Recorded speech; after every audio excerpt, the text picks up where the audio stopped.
नमस्कार, आप देख रहे हैं नेशनल हेराल्ड कौमी आवाज़ और नवजीवन का ये खास कार्यक्रम। और इस कार्यक्रम में हम बातचीत करेंगे कि कोरोना महामारी और उससे उपजे संकट की। देश इस समय बहुत ही भयावह स्थिति से गुज़र रहा है, बहुत ही खतरनाक दौर से गुज़र रहा है। हर तरफ से बुरी ही खबरें आ रही हैं। और इस चर्चा में हमारे साथ शामिल हैं देश के कई वरिष्ठ पत्रकार। शरद प्रधान जी हैं जो लखनऊ से जुड़ रहे हैं, आशुतोष जी हैं जो दिल्ली से जुड़ रहे हैं, अशोक वानखेड़े जी हैं जो दिल्ली से जुड़ रहे हैं, हमारे पॉलिटिकल एडिटर सैयद खुर्रम रज़ा हैं, अंजलि दमानिया जी जो सामाजिक कार्यकर्ता एक्टिविस्ट हैं वो मुंबई से हमारे साथ जुड़ी हुई हैं, डॉक्टर निदाएं हमारे साथ जो साइकोथेरेपिस्ट हैं और लोगों को इस माहौल में जब के सब तरफ डिप्रेशन जैसा माहौल है, लोगों को इस बारे में बताती हैं कि इससे कैसे उभरा जाए। और थोड़ी देर में हमारे साथ वरिष्ठ पत्रकार, व्यंग्यकार, कार्टूनिस्ट राजेंद्र धोड़पकर जी भी जुड़ेंगे। हम चर्चा शुरू करें तो मैं कुछ आंकड़े आप लोग के सामने रख दूं, अपने दर्शकों के सामने भी, कि बीते 24 घंटे में हमारे देश में 3,45,000 से ज्यादा नए कोरोना संक्रमण के केसेस आए हैं। और इन्हीं 24 घंटों के दौरान 2,600 से ज्यादा लोगों की मौत भी हुई है। और इस तरह नए संक्रमण केसों को मिलाने के बाद अगर देखें तो देश में इस समय जब हम बात कर रहे हैं 25,40,000 से ज्यादा एक्टिव कोरोना संक्रमित लोग हैं जो या तो अपने घरों पर होम आइसोलेशन में हैं या अस्पतालों में भर्ती हैं। ये एक बात है। दूसरी बात ये है कि इस समय देश में हाहाकार मचा है सांस लेने के लिए। ऑक्सीजन की जबरदस्त कमी बीते एक सप्ताह के दौरान हमारे आपके सबके सामने आई है। हालत यह है कि दिल्ली के अस्पताल में, सर गंगाराम प्रतिष्ठित अस्पताल है, वहाँ ऑक्सीजन की कमी से कल 20 लोगों की मृत्यु हुई, 25 लोगों की मृत्यु हुई। आज खबर आई है कि दिल्ली के जयपुर गोल्डन अस्पताल में 20 लोगों की मृत्यु हुई। अस्पतालों ने मरीजों को भर्ती करने से इनकार कर दिया। उनका कहना है कि अगर मरीजों को ऑक्सीजन की ज़रूरत है, तो हम उपलब्ध नहीं करा पाएँगे और जो लोग ऑक्सीजन सपोर्ट पर हैं, उनके रिश्तेदारों से आग्रह किया है कि वे अपने मरीजों को कहीं और शिफ्ट कर दें। ये बड़ी भयावह स्थिति है और इस स्थिति के लिए हम आखिर किसको ज़िम्मेदार ठहराएँ? सबसे पहले क्या सरकार को ज़िम्मेदार ठहराएँ? वो सरकार जिसके पास इस कोरोना महामारी के आने के बाद कम से कम 15 महीने का वक़्त था। बीते साल जब कोरोना की दस्तक हुई थी, आहट हुई थी, तो हमने मान लिया था कि पूरी दुनिया को कोरोना के बारे में कोई जानकारी नहीं। तैयारियाँ भी नहीं थी, उपाय भी नहीं थे, इलाज भी नहीं था। आज सब कुछ हमें पता है, उसके बावजूद हम कहाँ फ़ेल कर रहे हैं। क्या हम इसके लिए ज़िम्मेदार ठहराएँ राजनीतिक दलों को, सभी राजनीतिक दलों को? क्योंकि अलग-अलग राज्यों में अलग-अलग राजनीतिक दलों की सरकारें हैं। क्या राज्य सरकारें तैयार नहीं थी? उन्हें पूर्वानुमान नहीं था कि हालात या दूसरी लहर आएगी तो क्या कहर ढाएगी? क्यों नहीं तैयारी की गई? क्या हम ज़िम्मेदार ठहराएँ इस देश की संस्थाओं को कि उन्होंने इसके लिए क्या कुछ किया? सर्वोच्च न्यायालय की बात करें, सर्वोच्च न्यायालय अगर किसानों के आंदोलन के मुद्दे पर एक एक्सपर्ट कमेटी बनाकर उसका हल निकालने की पहल कर सकता है, तो इस देश में जो मेडिकल इमरजेंसी है, लोगों की जानें जा रही हैं, लोग साँस लेने के लिए तड़प रहे हैं, तरस रहे हैं, हाँफ रहे हैं। क्या उसके लिए एक्सपर्ट कमेटी बनाने की ज़रूरत नहीं थी सुप्रीम कोर्ट को? क्या हम ज़िम्मेदार ठहराएँ चुनाव आयोग को, जिसने जानते-बूझते एक के बाद एक राज्य में चुनाव कराने का फैसला किया? और सबसे बड़ी बात, क्या हम इसके लिए ज़िम्मेदार ठहराएँ अपने आप को, जो जानते थे, समझते थे, लेकिन लापरवाहियाँ हमने नए सिरे से शुरू कर दी। और क्या हम ज़िम्मेदार ठहराएँ इस देश के धर्मावलंबियों को, धर्म के मानने वालों को, अनुयायियों को, जिन्होंने तमाम जानकारियों के बावजूद कुंभ जैसे एक आयोजन का हिस्सा बने और उसमें लाखों की तादाद में शामिल हुए। ये बहुत ही भयावह स्थिति है। हम कहाँ फेल हुए? मैं शुरुआत करना चाहूँगा आशुतोष से। आशुतोष जी वरिष्ठ पत्रकार हैं, आशुतोष जी एक राजनीतिक दल का हिस्सा रहे हैं। सरकार को, राजनीतिक दल को भी करीब से देखा है और पत्रकारिता और मीडिया जगत को बहुत गहरे से देखते रहे हैं और देख रहे हैं। आशुतोष जो स्थिति है इस समय भयावह स्थिति है। हम किसको आखिर ज़िम्मेदार ठहराएँ? एक बेबसी का आलम है। देखिए तस्लीम जी अपने सिर को जो है शुतुरमुर्ग की तरीके से बालू में घुसेड़ लेने से संकट दूर नहीं हो जाता है। हमको बहुत साफ शब्दों में कहना पड़ेगा कि जो मौजूदा केंद्र की सरकार है वो बुरी तरीके से असफल रही। मैं ये नहीं कहूंगा असफल रही है, असफल थोड़ा सा हल्का सा शब्द है। पूरी दुनिया को पता था, और ये आज की बात नहीं है, पिछले साल मार्च में जब 24 मार्च को लॉकडाउन लगा था, उस वक्त से एक्सपर्ट ये कह रहे थे कि सेकेंड वेव कोरोना का आएगा, थर्ड वेव भी आएगा, फोर्थ वेव भी आएगा, और वो पहले से ज्यादा खतरनाक होगी, पहले से ज्यादा उसमें उसमें लोगों की जान जाने का खतरा होगा। और पिछले एक साल में आप देखिए कि हमने क्या किया। हमने कुछ नहीं किया। पिछले साल जब कोरोना आया तो अचानक देश के अंदर, अचानक 24 तारीख को जब सिर्फ 571 केसेस थे, तो पूरे देश के अंदर लॉकडाउन लगा दिया। लोगों को सड़कों पर निकलने में जिस तरीके की दिक्कतें आई, वो सब लोगों, पूरी दुनिया ने देखा है उस चीज को। सवाल ये उठता है कि जब आपको मालूम था सेकंड वेव ऑफ कोरोना आने वाली है, तो हमने कौन सी तैयारियां की? कोई तैयारी नहीं की। सबको मालूम था कि ऑक्सीजन की कमी होगी, कोई तैयारी सेंट्रल गवर्नमेंट की तरफ से नहीं हुई। और ऑक्सीजन का जो प्रोडक्शन है और ऑक्सीजन का डिस्ट्रीब्यूशन है, ये सेंट्रल गवर्नमेंट की जिम्मेदारी है। अगर सिर्फ ऑक्सीजन को अगर ध्यान दिया गया होता तो आज जो संकट है वो संकट नहीं होता। मैं आपको बताऊं, अगर आंकड़ों के हिसाब से बात करें तो 3,42,000 के आंकड़े आज की तारीख में पिछले 24 घंटों के अंदर आए हैं। इनमें से जिनको ऑक्सीजन की जरूरत है, ऐसे मरीजों की संख्या 10% से लेकर 15% के आसपास होती है।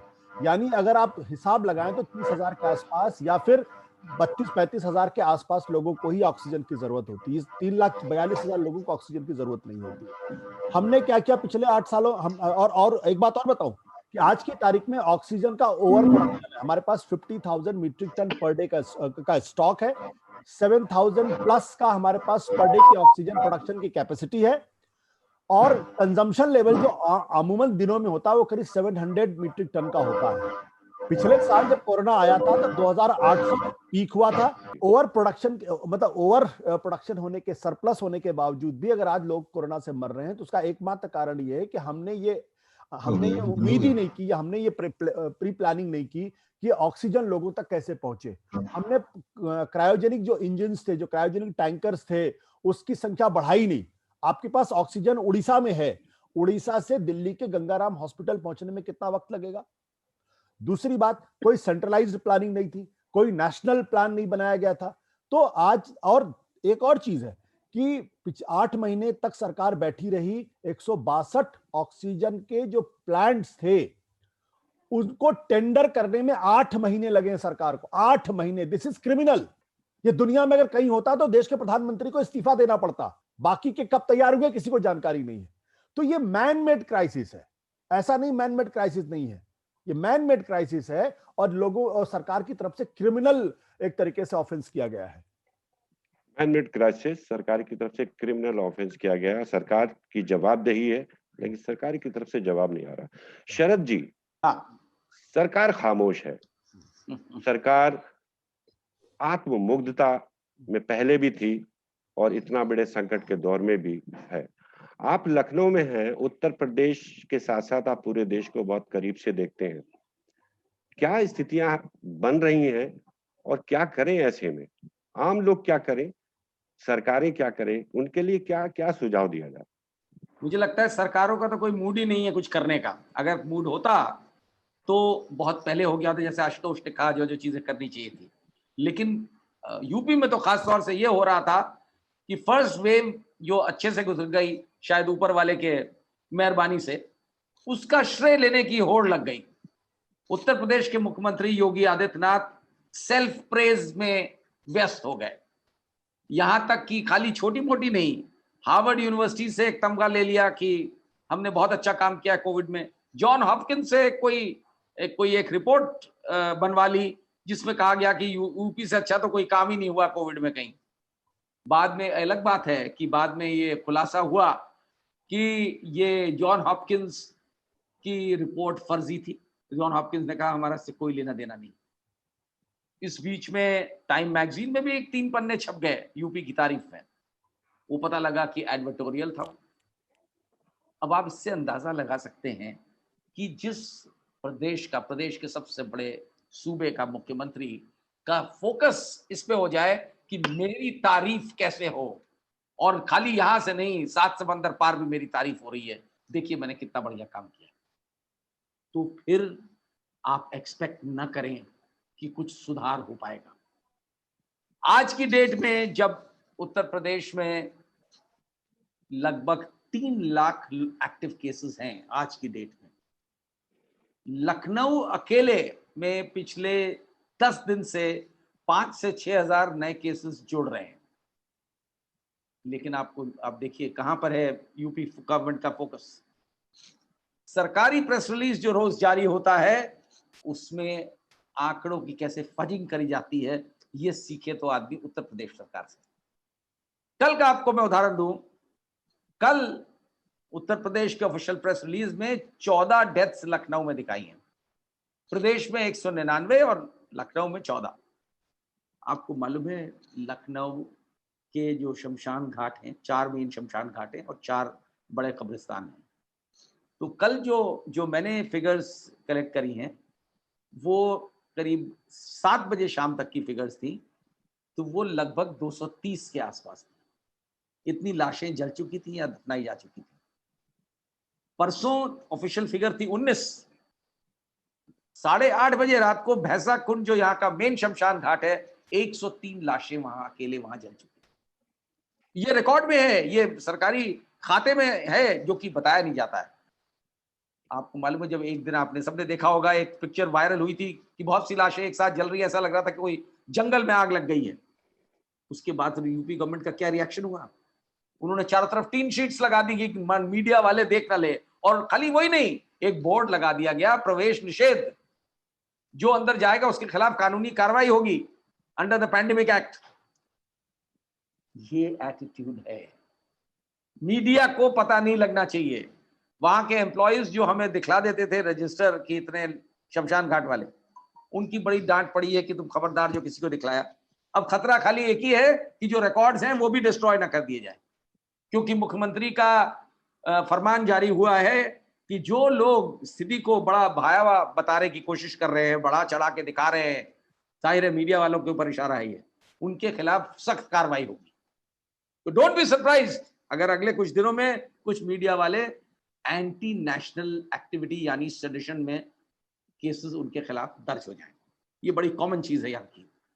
मुख्यमंत्री की तरफ से सिर्फ एक ही प्रेस नोट रोज जारी होता है पिछले कई दिनों से, अलग अलग उसकी सिर्फ लैंग्वेज बदल दी जाती है कि जो भी ऑक्सीजन में कालाबाजारी करेगा उसके खिलाफ एनएसए लगेगा, रेमडेसिविर जो नहीं प्रोवाइड करेगा उसके खिलाफ एक्शन होगा, सारे बेड्स सबको प्रोवाइड करिए, किसी चीज की कमी नहीं होनी चाहिए।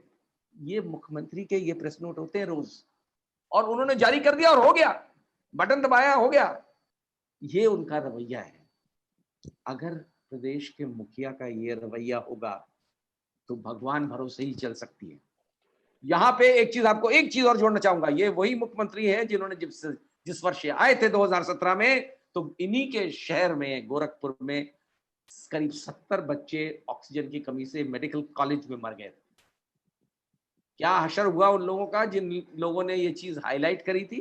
ये सबने जाना। डॉक्टर कफील खान का केस मालूम सबको, डिनायल मोड में चले गए चीफ मिनिस्टर की, कोई ऑक्सीजन की कमी से नहीं मरा है। और यही आज हो रहा है। यहाँ के medical education minister Suresh Khanna, जो थोड़ा सा रिलेटिवली बैलेंस्ड कहे जाते थे, उनका कल ट्वीट आया शाम को कि उत्तर प्रदेश में कोई भी मौत ऑक्सीजन की वजह से कमी से नहीं हुई है। तो आप सोच लीजिए, अगर ये ही हो रहा है इस प्रदेश में, ऐसे सूरत में कैसे लोगों की जानें बचेंगी? ये भगवान भरोसे देश है, डिनायल मोड में सरकारें हैं। खुर्रम भाई, मैं आपके पास आना चाहता हूं। इतने बड़े संकट के बावजूद राजनीति करने में पीछे नहीं है, ना सरकारें ना राजनीतिक दल। आप दिल्ली को बहुत नजदीक से जानते हैं। अरविंद केजरीवाल सिर्फ वाहवाही लूटने के लिए प्राइम मिनिस्टर के साथ होने वाली मुख्यमंत्रियों की बैठक का लाइव प्रसारण कर देते हैं। वो एक दांव था, लेकिन वो जो दावे करते थे, जो प्राइम मिनिस्टर से लेकर मुख्यमंत्रियों तक रात 9 बजे 9 मिनट तक, 5 बजे 5 मिनट तक, 10 दिन, 10 रविवार, 10 मिनट, 10 बजे, सब नारेबाजी हो रही है। राजधानी, देश की राजधानी है दिल्ली, और उस राजधानी का मुख्यमंत्री अभी भी राजनीति करने में जुटा है। ये क्या स्थिति है? ये कौन सी राजनीति है जो ये सिखाती है कि लोग मरते रहें, लोगों की लाशों पर राजनीति की जाए? देखिए तस्लीम साहब, वैसे तो सभी लोगों ने हर तरह की बात कह दी है, और जहाँ तक दिल्ली की बात है तो दिल्ली के बारे में आशुतोष मुझसे ज्यादा जानते हैं, क्योंकि उस पार्टी में रहे हैं जिस पार्टी की यहाँ सरकार है। अंजलि दमानिया उस पार्टी में रही हैं जिस पार्टी की यहाँ सरकार है। तो ये इनके बारे में जो कहा जा रहा है आज की डेट में, वो यही कहा जा रहा है कि ये छोटे मोदी हो गए हैं केजरीवाल। और कल जो इन्होंने हरकत करी है वो जाहिर है किसी भी तरह से अच्छी नहीं थी। और चाहे आप बीजेपी के खिलाफ कर रहे हो या कुछ भी कर रहे हो, मगर अपना लाइव टेलीकास्ट करना, अपना बयान देना, कहीं ना कहीं उसमें पॉलिटिक्स दिखती है साफ साफ। और वो उस पॉलिटिक्स से बचना चाहिए। इस वक्त जो है फ्रंट फुट पे आगे बैटिंग करनी चाहिए इन लोगों को, और इन लोगों को बाहर निकल के ये कहना चाहिए कि किस तरह से ऑक्सीजन की कमी को दूर किया जा सकता है, किस तरह से वेंटिलेटर्स प्रोवाइड किया सकते हैं, किस तरह से हॉस्पिटल में बेड प्रोवाइड किया सकते हैं। आज दिल्ली में, तकरीबन दिल्ली क्या पूरे हिंदुस्तान में, इन 4-5 चीजों का सबको मालूम है, जो जिस पे सबसे ज्यादा जिक्र कर रहे हैं कि ऑक्सीजन है, हॉस्पिटल है, रेमडेसिविर है, ऑक्सीमीटर है, जिंकोविड है, हॉस्पिटल, ये सब चीजें 4-5 चीजें हैं जिन पे तबसरा कर रहे हैं, जिन पे बातचीत कर रहे हैं। जाहिर है बड़े पैसे वाले इससे कमाएंगे भी, खूब सारे कमाएंगे। मगर इसमें जो एक पहलू जिस पे मैं खास तौर से रोशनी डालना चाहता हूँ, दिल्ली की राजनीति और वो सब चीजें तो होती रहेंगी, मगर जो एक खास पहलू है वो ये है कि इसमें आप ठीक भी हो जाओगे, आप इस सिचुएशन से बाहर भी निकल आओगे, मगर इस सिचुएशन में बहुत सारे ऐसे लोग हैं जिनको हम जानते भी नहीं, जिनके पेशे ऐसे हैं कि वो दोबारा खड़े ही नहीं हो सकते। जैसे मैं फुटबॉल गेम से ताल्लुक रखता हूँ। फुटबॉल में आमतौर पे रेफरीज, जिनकी पूरी जिंदगी की कमाई जो है वो मैच खिलाना ही होती है, कोचेज हैं, उनका सिर्फ जो पूरा जिंदगी का खर्चा चलता है वो कोचिंग पे चलता है, उनकी एकेडमीज बंद हो गई हैं। ऐसी बहुत सारी चीजें हैं। आप होटल इंडस्ट्री की बात करते हैं, सब चीजें, मगर होटल इंडस्ट्री की जब आप बात करते हैं तो आप भूल जाते हैं कि होटल इंडस्ट्री में और कितने लोग जुड़े हुए हैं। वेटर्स जुड़े हुए हैं, खाना बनाने वाले जुड़े हुए हैं, रिक्शा वाले जुड़े हुए हैं जो सब्जी लाते हैं। ऐसी मैरिज इंडस्ट्री की आप बात करते हैं, मैरिज इंडस्ट्री में बहुत सारे लोग ऐसे जुड़े हुए हैं, जैसे गार्ड्स हैं, वेटर हैं, फूल पत्तियां फेंकने वाले हैं, मेहंदी लगाने वाली हैं। ये सारे लोग कहाँ जाएंगे? 1 साल से बहुत परेशान है, बहुत ज्यादा। तो इनके लिए ही सरकार ने कुछ नहीं किया। सरकार के पास करने के लिए कोई प्रोग्राम नहीं है, और प्रोग्राम इसलिए नहीं है क्योंकि उनके पास कोई डाटा नहीं है कि इन लोगों को हम कैसे मदद कर सकते हैं। दिल्ली की सिचुएशन नो डाउट, जैसे आपने शुरू में भी बताया कि आज भी बत्रा हॉस्पिटल में, जयपुर गोल्डन में जो हालात हैं, या कल इसमें गंगाराम में जो पोजीशन थी ऑक्सीजन की कमी, ये सारी चीजें सबको मालूम है। मगर जिन लोगों को मालूम नहीं है वो बेसिकली मोची के ऊपर क्या गुजर रही है, मैकेनिक के ऊपर क्या गुजर रही है, बाल काटने वाले के ऊपर क्या गुजर रही है, वो सारी चीजें इस पे गौर करने की होगी। और सरकार जो ऑलमोस्ट बिल्कुल एक तरीके से कोई काम नहीं कर रही है, पूरी तरह विफल हो गई है, पूरी तरह डिनायल मोड में है, वो आगे आ नहीं रही है। चाहे वो दिल्ली की सरकार हो, चाहे वो यूपी की सरकार हो, चाहे कहीं की भी सरकार हो, वो आगे आके काम नहीं करना चाह रही। अशोक जी, मैं आपके पास आता हूँ। कल एक खबर आई, आप सब लोग ने देखी होगी, और जिसको लेके बड़ा सरकार ने, केंद्र सरकार ने एक फैसला किया कि मई जून के महीने में देश के 80 करोड़ लाभार्थियों को 2 महीने का राशन दिया जाएगा।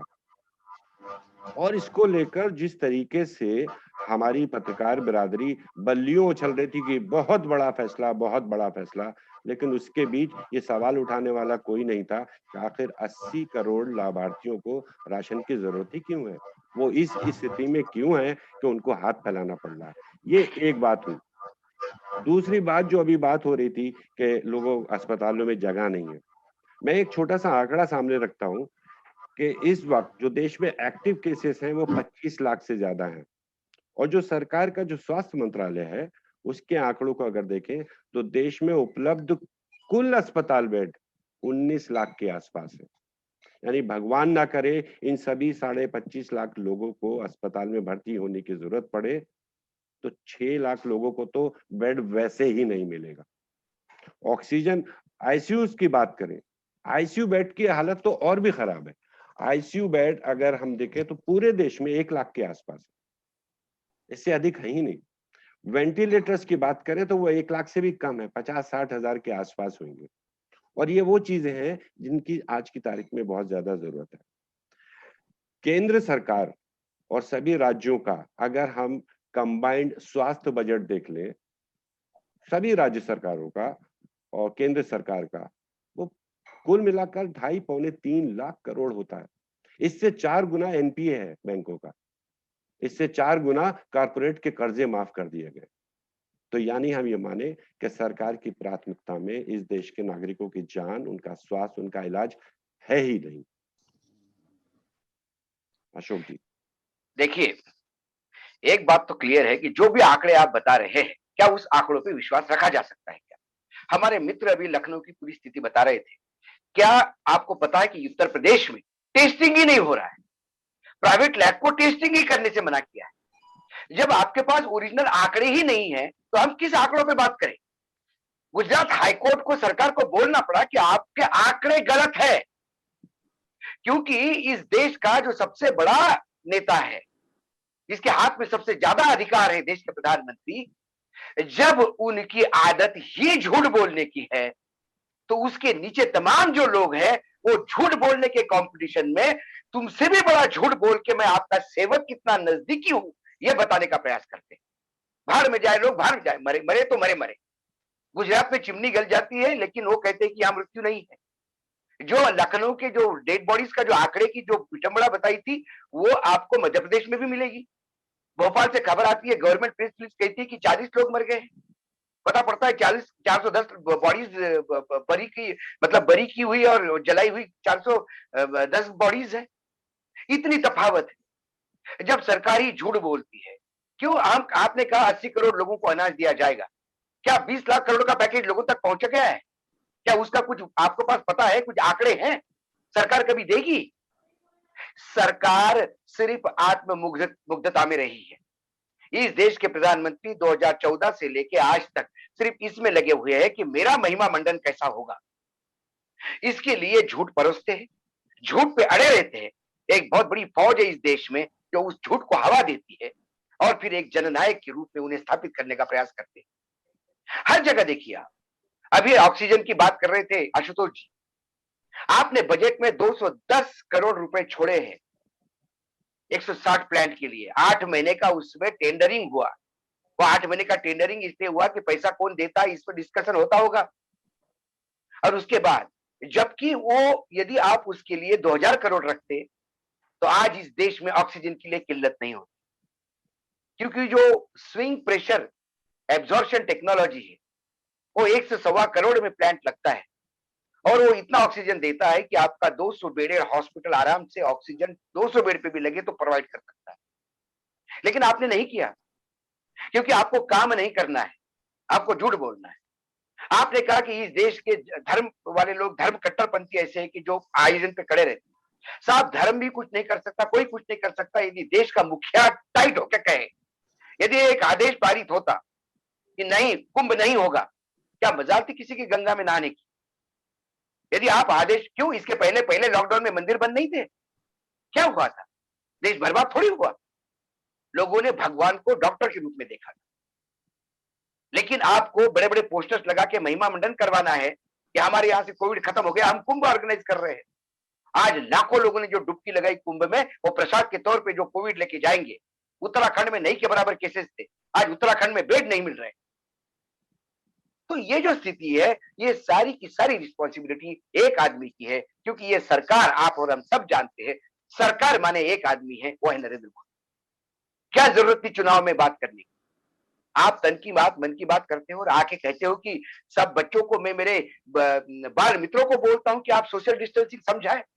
कोई बाल मित्र उठ के खड़ा होकर पूछे कि आपने वहां क्या किया साहब, बंगाल में क्या किया, क्या वहां सोशल डिस्टेंसिंग था?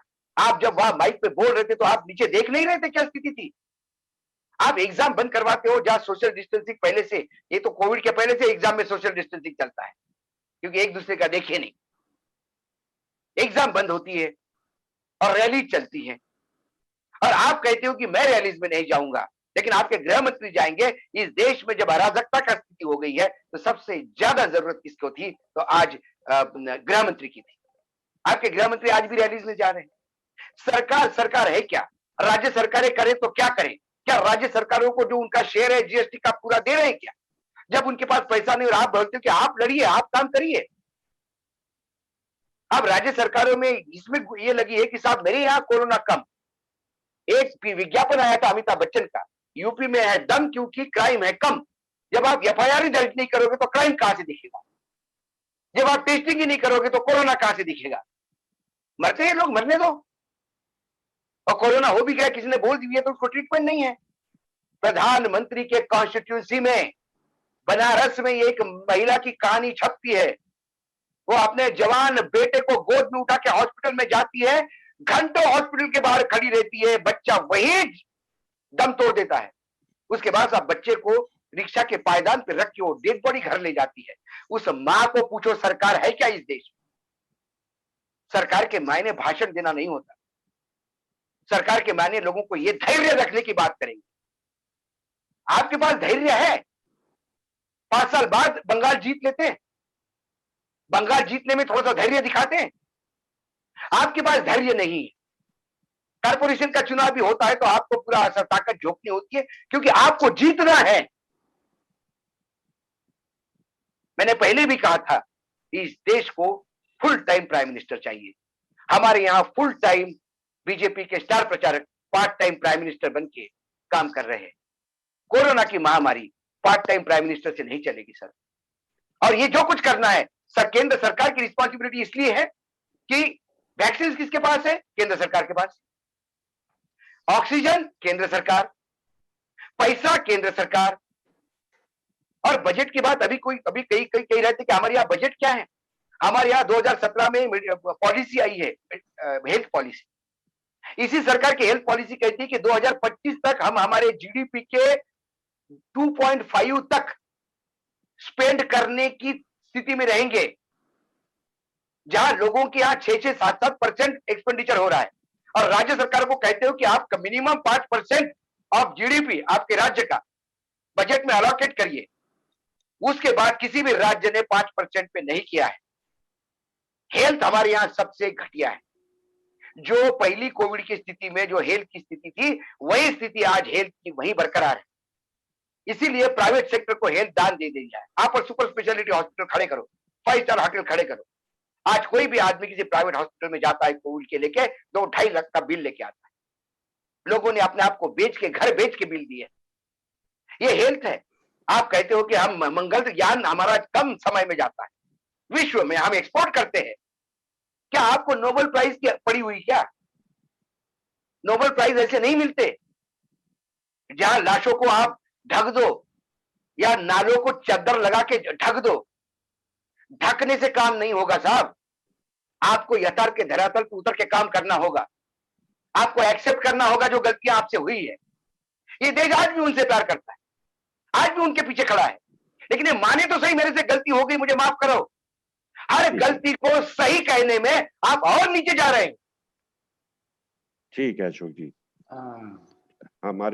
हमारा दुर्भाग्य कहें कि सौभाग्य कहें कि आज हमने एक ऐसी सरकार चुनकर सत्तासीन की हुई है जिसको कुछ भी कह सकते हैं, लेकिन संवेदनशील तो कतई नहीं कहा जा सकता। अंजलि दमानिया जी हमारे साथ जुड़ी हुई हैं, मुंबई से सामाजिक कार्यकर्ता हैं, एक्टिविस्ट हैं। अंजलि जी, बहुत सारी बातें सामने आई हैं। एक मैनमेड क्राइसिस है, सरकार जिम्मेदार है, कुछ हद तक हम लोग भी जिम्मेदार हैं, अव्यवस्था का आलम है। आप कैसे देखती हैं इस पूरे संकट को, और कैसे इस संकट की घड़ी में आप चूंकि राजनीतिक दल से भी नजदीकी से जुड़ी रही हैं, तो जो राजनीतिक दलों का जो रवैया इस समय होना चाहिए, अशोक जी ने बहुत अच्छे से, बहुत उत्तेजना के साथ सारी बातें सामने रखी हैं, लेकिन क्या राजनीतिक दलों का जो रवैया होना चाहिए, क्या वो इस समय ऐसा दिखता है कि देश में एक गंभीर संकट है? देखिए, मुझे जो अभी अशोक जी ने बोला और तहे दिल से बोला उन्होंने, वो आज हर किसी की यही फीलिंग है, यही आक्रोश है, यही गुस्सा है हर किसी के मन में। वो अशोक जी ने बहुत ही सुंदर स्थिति से भाषा में लोगों तक पहुंचाया। पर साहब, मैं आपको यही कहना चाहती हूँ कि स्थिति तो बहुत गंभीर है, हम सब जानते हैं, बट जो बेसिक रिक्वायरमेंट्स है, बेसिक, वो तक हम उसे सुलझाना कैसे है, जिसका मैं आपको एक उदाहरण देती हूँ। 2 दवाइयां हैं, रेमडेसिविर और टोसिलिजुमैब, जो हम सब जानते हैं कि ये बहुत ही क्रिटिकल है। रेमडेसिविर वायरल लोड कम करता है, टोसिलिजुमैब से साइटोकाइन स्टॉर्म जो है उसको कंट्रोल में लाया जा सकता है। आपको टॉसी का एग्जांपल देती हूँ। कल जैसे हमें पता चला through very very reputed government sources कि टॉसिलिजुमैब पे पहले बैन था, इंपोर्ट बैन था। अब ये दवा इंडिया में बनती ही नहीं, इसे इंपोर्ट किया जाता है। तो जैसे हमने सारे जितने भी हमारे टॉप सोर्सेस थे सबको फोन कर करके, हमारा एक ग्रुप है 10 एनजीओस का ग्रुप है कॉल्ड मुंबई धड़कन। तो ये सारे डॉक्टर्स है, बेसिकली सब ने मिलकर और ये क्वेश्चन रेज किया कि इस पे इंपोर्ट बैन कैसे हो सकता है। तब जाकर लास्ट वीक इसका इंपोर्ट बैन हटाया जाता है। अब सबसे बड़ी दिक्कत ये है, जो एक हमीद, मिस हमीद, शमीन हमीद नाम है शायद उन लेडी का, जो सिप्ला की हेड है लंदन में, उनसे पता चलता है कि रॉश ने, जो स्विट्जरलैंड में कंपनी है, रॉश ने आज तक इंडिया स्पेसिफिक एलोकेशन किया ही नहीं है इस ड्रग का। मैंने कल प्रवीण गेडम से बात की, जो सीईओ है एनएचए के, नेशनल हेल्थ अथॉरिटी के। मैंने सारे टॉप सोर्सेस से बात की, उनको गुजारिश की कि कहीं ना कहीं सेंट्रल गवर्नमेंट को मूव करे, ताकि ये रॉश को इंडियन एम्बेसडर अगर बोलते हैं कि इंडिया स्पेसिफिक एलोकेशन करे, तो ही ये टॉसी की जो रिक्वायरमेंट है वो थोड़ी ईज हो सकती है। फिलहाल ये ड्रग कम से कम 1 लाख रुपए में बिक रहा है। रेमडेसिविर 36,000 से लेके 80,000 तक बिक रहा है, जिस वायल की वैल्यू 899 रुपीज है। और ये कौन खरीदेगा? जो जो अमीर है वो डेफिनेटली खरीद सकेगा, तो आम जनता क्या करे? अपनी मौत का इंतजार। और आज जैसे मैंने आपको कहा, ये 2 दवाइयां इंपोर्ट हो सकती है, उस पे इंपोर्ट बैन था, किसी को जरूरत ही नहीं लगती कि वो ये प्रोसेस इनिशिएट करे। मैंने कहा, प्रवीण गेडम जी से मेरी रात को बात हो रही थी, मैंने उनको विनती की कि आप इनिशिएट करें, तो बोलते मैं I can put in a word, I can not initiate it. अरे who the hell can initiate it then? कौन करेगा ये? अब हम तो जाकर किसी रॉश के हेड से बात नहीं कर सकते कि इंडिया स्पेसिफिक एलोकेशन आप बढ़ा दे, और ये ड्रग वही मिलता है। तो हम जाने बचाएं तो कैसे बचाएं? आई क्लियरली फील ये political system is gone for a toss.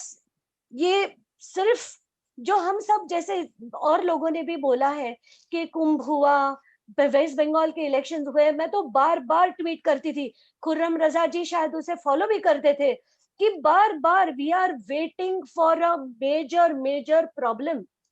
कैसे कर सकते हैं पीएम? और फिर भी भक्त उनको अगर उनका गुणगान करे तो बहुत ही दुख की बात है, बहुत ही दुख की बात है।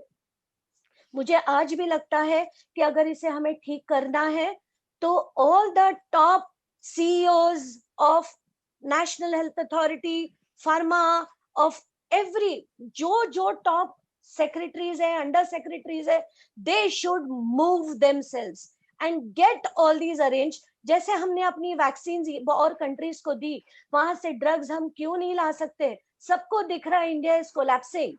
It is high time we get up and do these things. It's high time that we should do something. मैं डॉक्टर निदा के पास आने चाहता हूँ। राजेंद्र जी हमारे साथ जुड़ गए, मैं आपके पास आऊंगा। राजेंद्र जी, डॉक्टर निदा, जो खबरें आ रही हैं, जो बातें हो रही हैं, जो कुछ दिख रहा है, जो कुछ सुनाई दे रहा है, बहुत ही डिप्रेसिंग है। डॉक्टर निदा साइकोथेरेपिस्ट है। आप इस समय जो देश एक निराशा के एक अंधकार में अपने आप को महसूस कर रहा है, उससे कैसे उबरा जाए? आपने तो हजारों स्टूडेंट्स को काउंसिल किया है, तमाम शिक्षकों को भी काउंसिल किया, आप रेड क्रॉस सोसाइटी से जुड़ी हुई हैं। तो ऐसी स्थिति में देशवासियों को निराशा के भंवर से निकलने के लिए क्या कुछ करना चाहिए? आप इसके ऊपर अगर कुछ सुझाव दें। यस सर, जो एक बेसिक सी चीज है, हम लोग जो है ज्यादातर क्या सोचते हैं कि कोई हमें एक बहुत बड़ी सी कोई टेक्निक बता दे या कोई हमें ऐसा कोई थेरेपी बता दे कि जिससे हम जो है अपने आप को स्ट्रेस से बाहर निकाल पाए।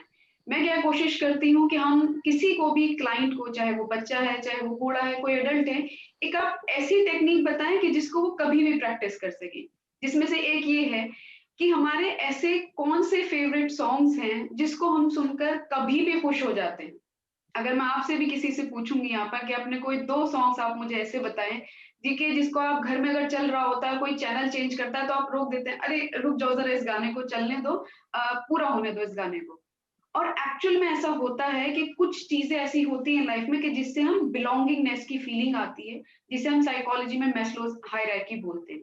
इसलिए एक फोल्डर बनाएं जिसमें आप मिनिमम 5 to 10 सॉन्ग्स आप रखिए कि जो आपके स्ट्रेस रिलीवर्स हो। दूसरी चीज जो है जो बहुत इंपॉर्टेंट है वो है जर्नलिंग। जर्नलिंग यानी अपना जो भी आपको थॉट्स आ रहे हैं आपको उनको बेसिकली वेंट आउट करना है, चाहे वो आपके नेगेटिव थॉट्स हैं, स्ट्रेस है, आपको अनसर्टेनिटी हो रही है करियर को लेकर, क्योंकि बोर्ड एग्जाम्स के स्टूडेंट्स जो है वो बहुत परेशान है कि मैम एक्चुअली एग्जाम्स कब होंगे, बार बार रिपीटेडली उसे पढ़ने का मन ही नहीं कर रहा। तो आप उसको वेंट आउट करिए। लेकिन हम ऐसी जनरेशन में हैं जिसे पेन पकड़ना आजकल पसंद नहीं है, वो हर कोई चाहता है कि बस लैपटॉप मिल जाए या मुझे मोबाइल मिल जाए। तो मैं ये भी सजेस्ट करती हूँ कि अगर आपको डायरी लिखना नहीं पसंद है जर्नलिंग के लिए, तो आप अपना मोबाइल उठा करके आप उसमें वॉइस रिकॉर्ड भी कर सकते हैं कि ये समय है, मैं इस टाइम ये महसूस कर रहा हूँ। बट द कंडीशन इज कि आप उसे सुनेंगे नहीं, और अगर आपका सुनने का मन भी है तो एटलीस्ट 1 वीक बाद आप उसको सुनेंगे। मोस्टली तो यही है कि आप उसे सुने ना तो ही बेहतर है। Third most important technique is कि अपने आप को सोशल नेटवर्किंग साइट से आप जितना दूर रख सकते हैं उतना दूर रखिए। अपडेटेड रहना, नॉलेज होना इज रियली वेरी इंपॉर्टेंट, क्योंकि क्या सिचुएशन चल रही है, क्या ऑथेंटिक सोर्सेज हैं, लेकिन व्हाट्सएप यूनिवर्सिटी के ऊपर भरोसा करके नहीं। आपको WHO की वेबसाइट देखिए, मिनिस्ट्री ऑफ हेल्थ की वेबसाइट देखिए, उन्हीं से आप पढ़िए कि यहाँ पे मुझे क्या करना चाहिए या क्या नहीं करना चाहिए। जी, फोर्थ मोस्ट इंपॉर्टेंट टेक्निक जो मैं एक और बताना चाहूंगी यहाँ पर, वो ये है कि आप जब भी कोई आपको एंजाइटी अटैक और स्ट्रेस जो है बहुत ज्यादा बढ़ गए हैं, डिप्रेशन जो है क्योंकि वो थोड़ा बाद में आता है, उससे पहले बेसिक सी जो स्ट्रेस और एंजाइटी की इश्यूज होते हैं, तो आप एंजाइटी टेक्निक घर पे प्रैक्टिस कर सकते हैं। और जो भी आपका स्केड्यूल है, अपने स्केड्यूल को अपना फ्रेंड बना लीजिए। हम क्या करते हैं, चलिए आज 8 बजे उठ गए, कल 9 बजे उठ गए, फिर उठने का मन नहीं करता, कर लेंगे। और इसी वजह से सिचुएशन जो है वो धीरे धीरे हाथ से निकल जाती है, क्योंकि लोग कहते हैं कि फिजिकल हेल्थ की तरह मेंटल हेल्थ भी इंपॉर्टेंट है, बट व्हाट वी से इज कि मेंटल हेल्थ ट्वाइस इंपॉर्टेंट है फिजिकल हेल्थ से। जी, तो इसलिए आपको इन छोटी छोटी चीजों को देखते हुए आपको प्रैक्टिस करनी है चीजों की, और आप इन सिचुएशन से बाहर निकल सकते हैं। जी। ये अब ज़रूरी है कि इस निराशा के माहौल में इन सब चीज़ों को अपनाया जाए। मैं राजन जी आपके पास आना चाहता हूँ, और आपसे बात शुरू करने से पहले मैं इसी साल फरवरी के महीने में भारतीय जनता पार्टी ने एक रिज़ॉल्यूशन पास किया था, वो मैं पढ़ना चाहता हूँ। भारतीय जनता पार्टी ने एक रिज़ॉल्यूशन पास किया फरवरी में, और उसमें लिखा गया कि it can be said with pride that India not only defeated COVID under the able, sensitive, committed, and visionary leadership of Prime Minister Shri Narendra Modi, the party unequivocally hails its leadership for introducing India to the world as a proud and victorious nation in the fight against COVID. वाह, अच्छा व्यंग है। इस पर सिर्फ इस resolution पर आपकी टिप्पणी चाहिए राजन जी। इस देश में एक बड़ी समस्या यह है कि इस वक्त जो मुख्य राजनीति है वो देश के सुप्रीम लीडर की छवि को पर बेस्ड है, बाकी सारी समस्याएं उसके आगे गौण है। तो खेल ये होता है कि जैसे समस्या आती है तो सुप्रीम लीडर छुप जाते हैं, जब समस्या कम हो जाती है, जब चली या लगभग जाने को होती है, तो वो विजय की घोषणा करते हुए आ जाते हैं या कोई एक बड़ी घोषणा करते हुए आ जाते हैं। लोग कहते हैं देखिए उन्होंने जो है इसको ठीक कर दिया। तो ये घोषणा कुछ इसी तरह की थी, क्योंकि समस्या हल करने में दिलचस्पी ही नहीं है, क्योंकि ये मान लिया गया है कि समस्याएं हल करने से कुछ नहीं होगा, सारा खेल बेसिकली इमेज मैनेजमेंट का है। तो इस सिलसिले में होता है, और इसीलिए आप देखिए पिछले 1 साल में आप देखेंगे कि जब भी चुनाव हुए तो मुख्य जो सुप्रीम लीडर है वो खड़े हो गए, आए, उन्होंने मीटिंग्स की और फिर वो गायब हो गए। तो हमने ना पिछले साल पूरी तैयारी की, बल्कि उन लोगों इमेज मैनेजमेंट की वजह से प्रॉब्लम ये हुई है। आप देखिए कि जहां जहां हमारे पड़ोसी देश हैं, बांग्लादेश है, पाकिस्तान है, इन देशों का सिस्टम हमारे सिस्टम से कोई बहुत बेहतर नहीं है, लेकिन उन देशों की स्थिति हम लोगों से बहुत बेहतर रही। वो इसीलिए रही कि वहां इस तरह के सुप्रीम लीडर्स नहीं है जो सिर्फ अपनी छवि से आतंकित हो, इसलिए उन्होंने गड़बड़ नहीं की, उन्होंने कॉमन सेंसिकल अप्रोच से चीजें चलाई। हम लोग कॉमन सेंसिकल अप्रोच छोड़ देते हैं, हम लोग ये छोड़ देते हैं कि जब कोई नीचे जा रहा है तो ऊपर भी आ सकता है, क्योंकि उस वक्त हमें लीडर की विजयी छवि को शिवशंकर मेनन ने चाइना के संदर्भ में बात कही थी कि चाइना ये बात समझ गया है कि भारत को सिर्फ छवि की चिंता है, बाकी नुकसान लाभ जो नुकसान कुछ भी हो जाए उसे कुछ नहीं है। और जब तक भारत का आम आदमी, भारत का मीडिया ने सबसे बड़ा दोष इस वक्त मैं अगर किसी को देना चाहता हूं, मैं सबसे ज्यादा दोषी जो है वो भारत का मेन स्ट्रीम मीडिया है। उसने इस मिथ को प्रोपोगेट करने में बहुत बड़ा रोल प्ले किया है। अभी भी मैं जहां के अखबार देखता हूं तो आपको महसूस नहीं होता कि इतनी बड़ी ट्रेजेडी हो रही है। सोशल मीडिया पे जो पत्रकार हैं बेचारे, वो लोग जो लिखते हैं या जो मित्र लिखते हैं, उनसे पता लग रहा है कि क्या क्या हो रहा है इस देश में। अगर उन्होंने इन चीजों पे ध्यान दिया होता तो, यदि आप चीयर लीडर बन के जीवन काटना चाहते हैं तो जाहिर है कि आपको तमाशा ही मिलेगा, क्योंकि सारा देश जब तमाशे में बदल गया है तो आप एक सीरियस पॉलिसी इनिशिएटिव की कहीं बात ही नहीं कर सकते। मैंने एक हमारे मित्र से पूछा जो कि सरकार में बहुत ऊंचे पद पे है, मैंने कहा भाई ये सारी समस्या हो रही थी, आपने बोला क्यों नहीं सरकार को? तो कहने जब लीडर सिर्फ यस सर सुनना चाहता है तो कोई क्यों बोलेगा। ये सबसे बड़ी समस्या इस देश की। ये समस्या बहुत भयावह है। आशुतोष जी, मैं आपके पास एक बार फिर से आना चाहता हूँ, और जो बात सामने आ रही है कि सच हमारे सामने नहीं आ। कृष्ण बिहारी नूर एक बहुत मशहूर शायर थे, उनका एक बड़ा अच्छा शेर है कि सच घटे या बढ़े तो सच नहीं रहता और झूठ की कोई इंतहा नहीं होती। ये कृष्ण बिहारी नूर ने कहा था। लेकिन आज जो हम देख रहे हैं कि वो पोस्ट ट्रुथ वाली स्थिति है, ना सच समझ में आ रहा है क्या है, और झूठ तो झूठ होता ही है, उसको समझने की जरूरत नहीं होती। मैं फिर से पूछना चाहता हूं आशुतोष जी आपसे, किसानी से संबंधित कृषि कानून के लिए पेंडेमिक के बीच में संसद का सत्र बुला दिया जाता है और निहायत ही अलोकतांत्रिक और असंवैधानिक तरीके से उनको पास करा दिया जाता है। इस महामारी के समय में संसद भी नहीं नजर आ रही कहाँ है। और दूसरा सवाल इसके साथ ही आपसे ये भी पूछूंगा कि मीडिया की जो बात उठाई, मीडिया की स्थिति बहुत ही भयावह है। हम लोग को शर्म आती कि हम उस बिरादरी का हिस्सा। इन दो बातों पर आपकी टिप्पणी। तस्लीम जी, जो सबसे बुनियादी समस्या ये कि आज की तारीख में ये this country is governed bye below mediocre talents, और हम इसको शायद उतने शब्दों में नहीं कहते, लेकिन हकीकत यह है कि आज की तारीख में इनकॉम्पिटेंस है। वो जो बात अभी धोड़पकर जी कह रहे हैं, मैं उससे पूरी तरीके से सहमत नहीं हूं कि छवि का मैनेजमेंट है। लेकिन मैं आपको एक जानकारी देता हूं फैक्ट के आधार पे कि पिछले साल 22 अप्रैल को कोविड के टास्क फोर्स के चेयरमैन मिस्टर वी के पॉल, उन्होंने प्रेस कॉन्फ्रेंस की, प्रेस कॉन्फ्रेंस करके कहा कि 16 मई के बाद से इस देश के अंदर कोरोना का कोई नया केस नहीं आएगा। इसको ध्यान से सुनिए। जिनकी जिम्मेदारी है कि प्रधानमंत्री को और देश को टास्क फोर्स के जरिए कोरोना से लड़ने की रणनीति बनाए, देश को जागरूक करे, वो आदमी 22 या 23 अप्रैल को, अगर मेरी जानकारी मुझे तारीख याद पड़ रही है, प्रेस कॉन्फ्रेंस करके ये कहता है कि 16 मई से इस देश के अंदर कोरोना का नया केस नहीं आएगा। और अगर आप गूगल करेंगे तो 16 मई से ही इस देश के अंदर 3000 उसके बाद फिर 3500, फिर 4000, फिर 5000 और फिर वो सितंबर तक जाकर हो जाता 97,000। जब ऐसा शख्स आज की तारीख में कोरोना से लड़ने की रणनीति बना रहा हो और इस घटना के बाद भी अपने पद पर बना हुआ हो, तो मान लीजिए कि इस देश के अंदर कोरोना से लड़ने की कोई रणनीति है ही नहीं। जब भी जेपी जो भारतीय जनता पार्टी के अध्यक्ष हैं जेपी नड्डा, उन्होंने तो प्रधानमंत्री जी को बधाई दे दी कि भाई कोरोना से लड़ने का जो कितने शानदार तरीके से उन्होंने लड़ाई लड़ी, पूरी दुनिया उसको देख रही है। इसका मतलब क्या है? इसका मतलब बहुत स्पष्ट है कि हम लोग एक बहुत ही इनकॉम्पिटेंट सरकार इस वक्त देश के अंदर है। आपको इस बात का अंदाजा ही नहीं कि कोरोना कैसे फैलेगा।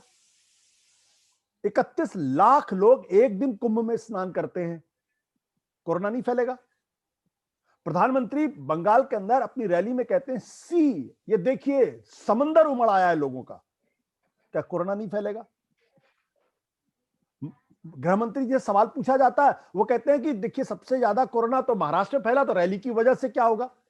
आप गृह मंत्री हैं इस देश के, कोरोना प्रोटोकॉल को इंप्लीमेंट करने की जिम्मेदारी आपकी है और आप ही कोरोना इंप्लीमेंट नहीं करते हो, आप ही बिना मास्क के घूमते हो, आप ही रोड शो करते हो, आप ही की रैली में किसी तरीके के सोशल डिस्टेंसिंग का पालन नहीं होता और आप ही कहते हो कि लोगों के साथ साथ भीड़ इकट्ठा होने से कोई थोड़ा कोरोना फैलता है। तो जब इस तरीके के आपके लीडर्स, और मैं देखिए मैं कहता हूं डेमोक्रेट, आज की तारीख में हम डेमोक्रेटिक सोसाइटी नहीं है, एक्सेप्ट कर लेना चाहिए हमें। डेमोक्रेटिक सोसाइटी में सबकी जिम्मेदारी होती है, लेकिन जब डिक्टेटोरियल सोसाइटी होती है, अथॉरिटेरियन सोसाइटी हो जाती है, तो वहां उसी आदमी की जिम्मेदारी होती है जिसके पास सबसे ज्यादा अथॉरिटी होती है, जिसके पास अथॉरिटी होती है। तो हम अगर ये बात अगर कहने से डर रहे हैं तो मुझे लगता है कि हम देश का नुकसान कर रहे हैं। आज अगर आप कुछ बोलोगे तो पत्रकार क्या कहता है, आप निगेटिविटी फैला रहे हो। और ये कौन से पत्रकार हैं? ये वो पत्रकार हैं जो अगर अखबार होता तो शायद इनको नौकरी भी नहीं मिलती होती। अखबारों के अंदर आज भी पढ़े लिखे लोगों को नौकरी मिलती है।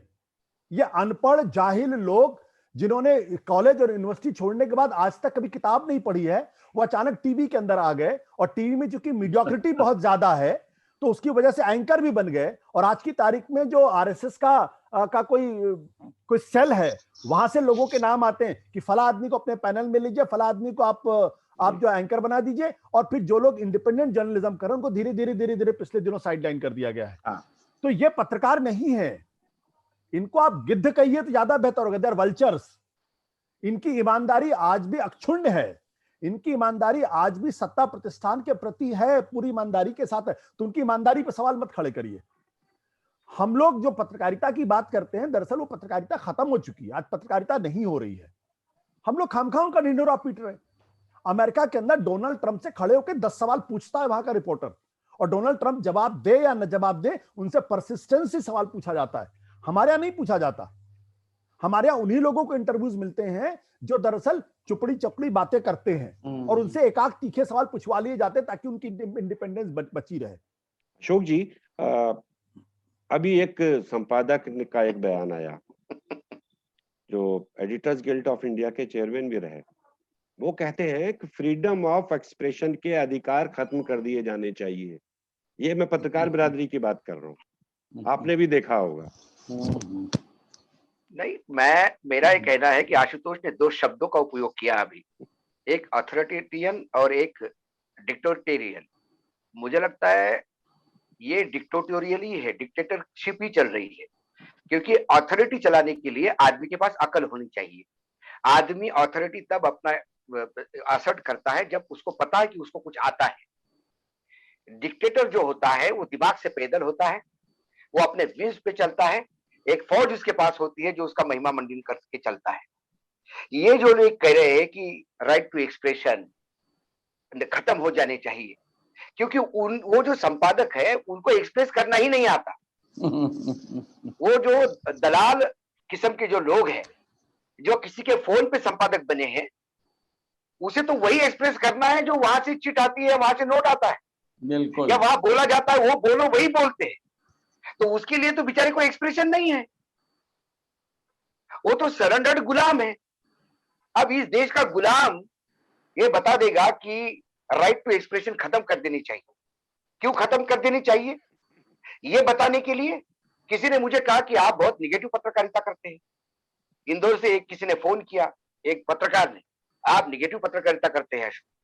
मैंने बोला कल से मैं इंदौर के पोहे और कचौरी के ऊपर ही प्रोग्राम करना शुरू कर देता हूं, तो पॉजिटिव हो जाएगा।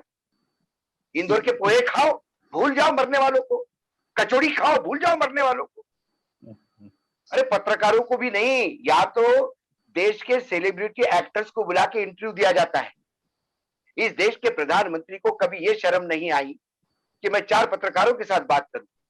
उन्होंने अक्षय कुमार को बोल के बुलाया। वो अक्षय कुमार जो जीवन भर स्क्रिप्ट पढ़ के और डायलॉग पढ़ के बोलता है, वही सवाल पूछे उसने। एक पत्रकार जो अपने आप को बहुत बड़े पत्रकार मानते थे इस देश के, वो उनको पूछते कि साहब आप आम कब खाते हो, और साहब आपने तो ऐसे ही खाया होगा। अरे प्रधानमंत्री आम जब चाहे तब खाए भैया, अभी तो कुछ करे देश के लिए। प्रश्न वो है।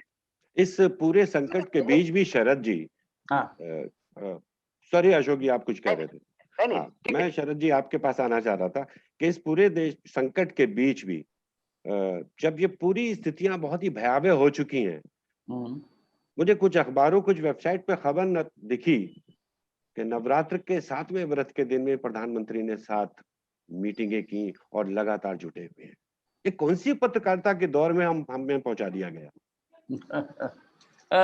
पत्रकारिता के क्या स्थिति है ये तो अशोक जी ने खुद ही बयान कर दिया है।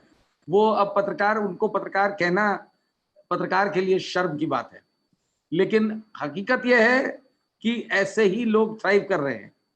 बाकी लोग देशद्रोही हैं, जो सच बोलेंगे वो देशद्रोही हैं। हम तो यही देख रहे हैं। और आप देख लीजिए कि आज जो हालात हैं, सिर्फ जो है उनको जो सो कॉल्ड नेता हैं इस देश के, चाहे वो प्रधानमंत्री हों, चाहे गृह मंत्री हों, चाहे बस केवल उनकी वन साइडेड तारीफ करना।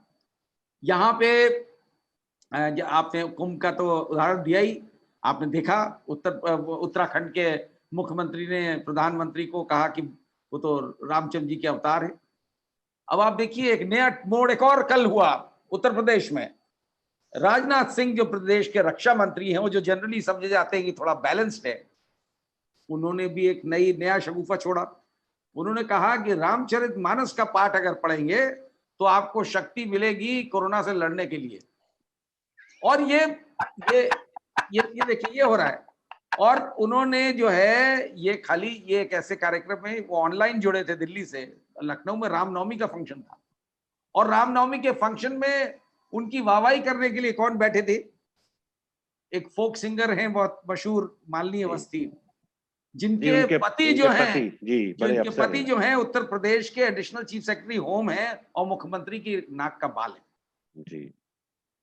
और उन्होंने बड़ी वाहवाही करी इस बात पे कि देखिए हाँ, और ये बोल गई वो बातों बातों में ऑफिशियल बाकायदा स्टेटमेंट में कि अगर नेगेटिविटी कम होगी रामचरितमानस पढ़ के तो लोगों का अटेंशन कोविड से हटेगा जी। ये जाहिर करता है कि सरकारी मानसिकता किस तरफ है। अटेंशन दूर करना है इस इश्यू से, अटेंशन नहीं होना चाहिए, इस तरफ नहीं जाना चाहिए, और जिसका चला जाए उसके खिलाफ कार्रवाई करो।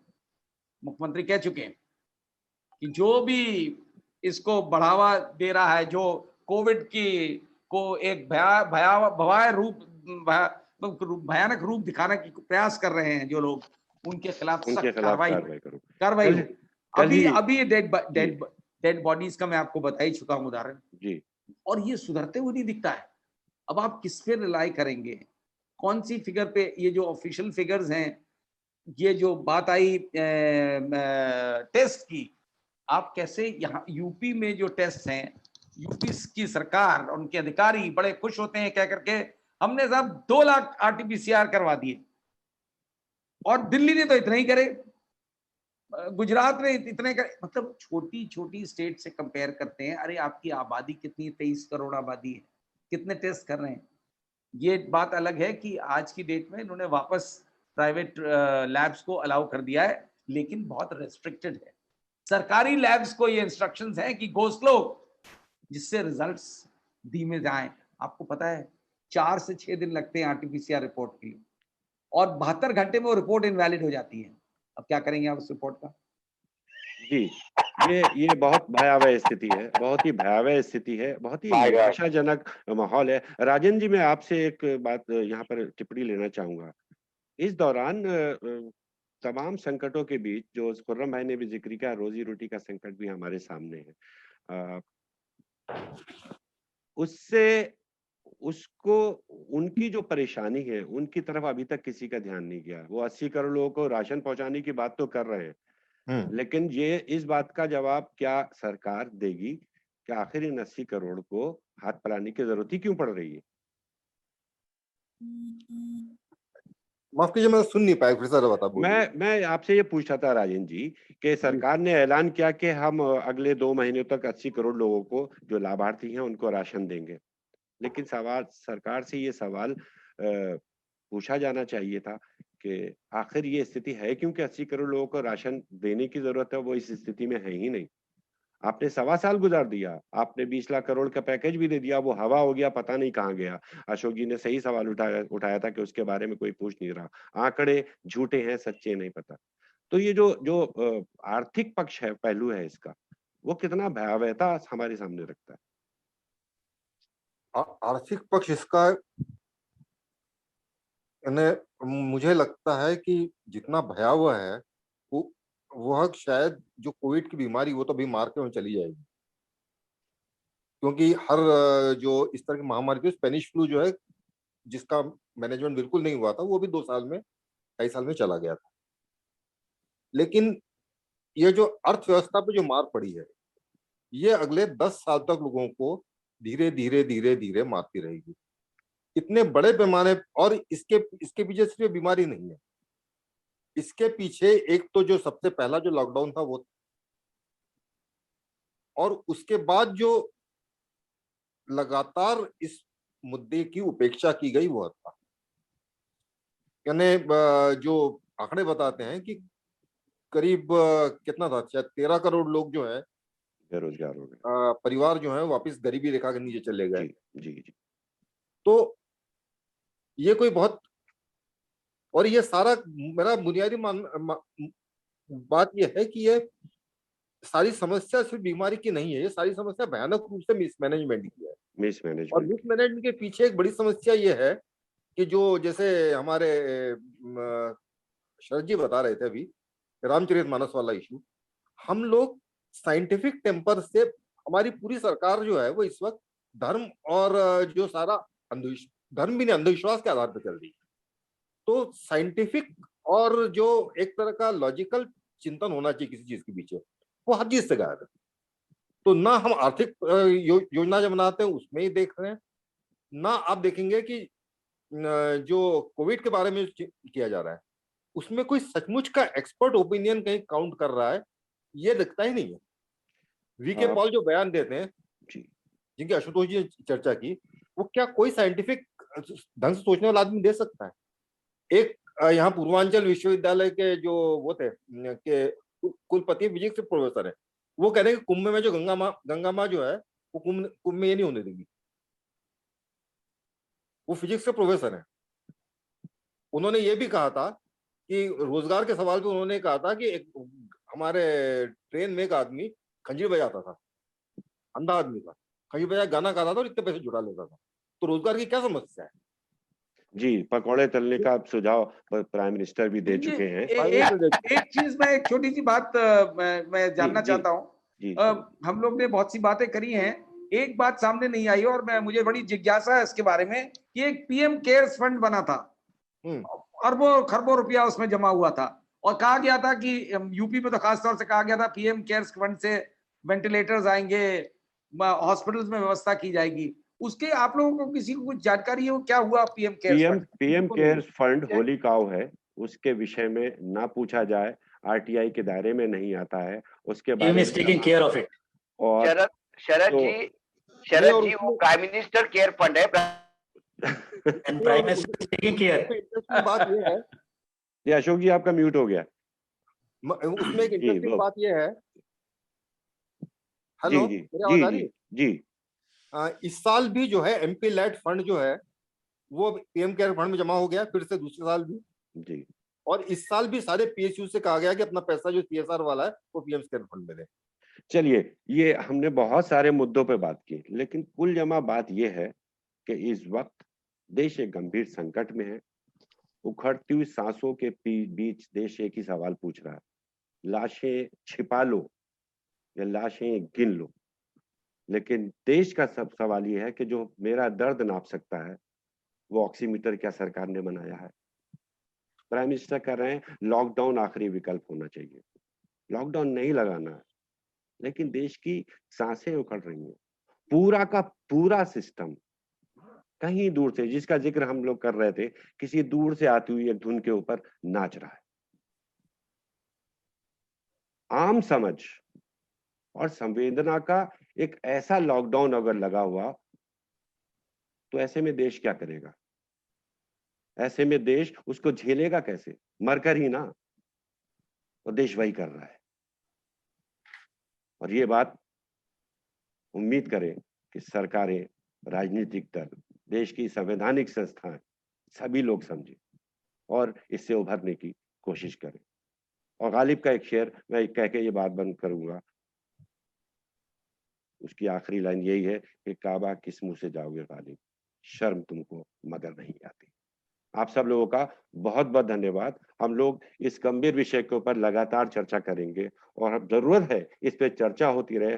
गंभीर, तीखे, चुभते हुए सवाल सिस्टम से पूछने की जरूरत है और लगातार पूछे जाने चाहिए। आप सब लोग का बहुत बहुत धन्यवाद।